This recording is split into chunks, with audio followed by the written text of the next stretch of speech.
हम लड़कियां कितनी बेवकूफ़ होती हैं ना, अपने वालिदैन की बेहतरीन तरबियत के बावजूद भी किस तरह शैतानी जालों में फंस जाती हैं। इंसान जिस कदर तेज़ी से सोशल मीडिया को इस्तेमाल कर रहा है, उसी तरह वो तेज़ी से शैतानी जालों और वसवसों में फंसता चला जा रहा है।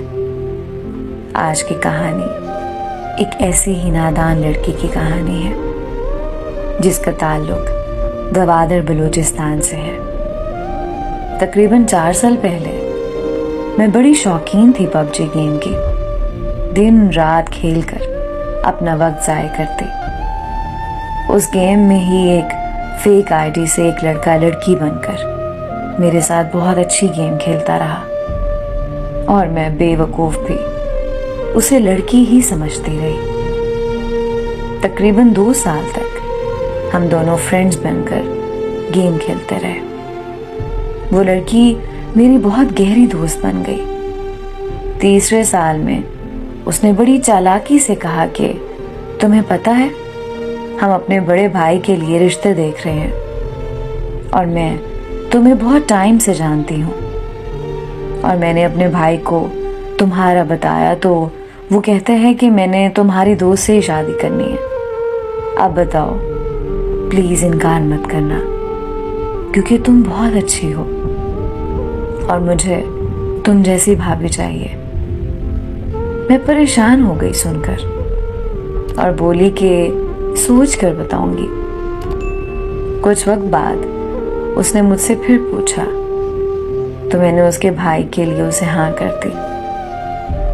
शायद वही वक्त था मेरी बदनसीबी का।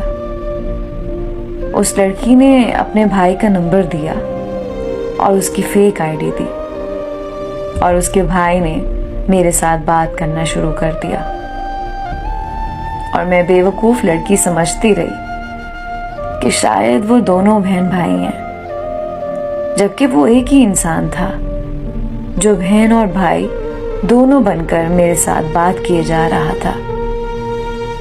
उसने मोहब्बत के झांसे में ऐसा उतारा कि मुझे कुछ समझ ही ना आई। 4 साल तक मैं उसे बात करती रही, उसको गिफ्ट देती रही, उसको पैसे भेजती रही, उसके प्यार में अंधी उसके लिए दुआएं करती रही। 4 साल गुजरने पर मैंने उन दोनों बहन भाई को बोली कि अब जल्दी रिश्ता भेजो क्योंकि मेरे रिश्ते आ रहे हैं और वालिदैन जो हैं वो बहुत परेशान हैं। ये बात सुनते ही वो दोनों बहन भाई हीले बहाने करने लगे। कुछ वक्त के लिए वो लड़का मुझसे बात करना बंद कर गया। मैं बेहद परेशान हुई। एक दिन उसकी बहन की कॉल आई और परेशानी में बोली कि मेरे भाई को गोलियां लगी हैं और वो अस्पताल में पड़ा है बहुत दिनों से। उसके गुर्दे फेल हो गए हैं और उसकी हालत बहुत तशवीशनाक है। उसने कहा कि इस वजह से मेरा भाई तुमसे बात नहीं कर पा रहा। मैं ये सुनकर बेहद परेशान हुई, जैसे पांव तले जमीन निकल गई हो। मेरा खुदा जानता है ये सुन के मैं कितनी तकलीफ में आई और उनके झूठ को सच समझ बैठी। उस लड़के के लिए मैंने तहज्जुद पढ़ी, बहुत दुआएं की, रोजे रखे, कितनी मन्नतें मांगी उसकी सेहत और सलामती के लिए।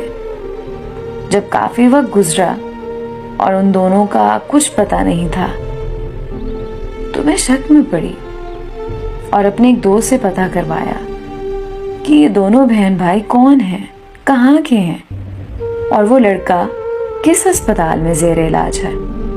तो पता करवाने पर पता चला कि वो तो कोई बहन भाई नहीं है, बल्कि वो लड़का ही एक ही बंदा है जिसने अपनी नकली तस्वीर और आईडी दी।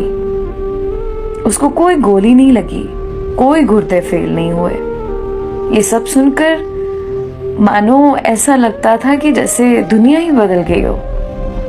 उस तकलीफ को ना तो मैं घर वालों को बता सकती थी ना किसी और को।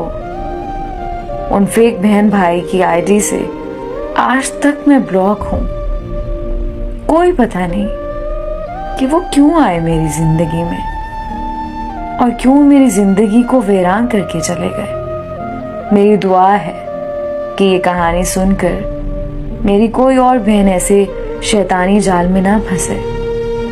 ये सोशल मीडिया सिवाय शैतानी जाल के और कुछ नहीं। अल्लाह हम सब बेटियों की हिफाजत फरमाए और सबके नसीब अच्छे करे।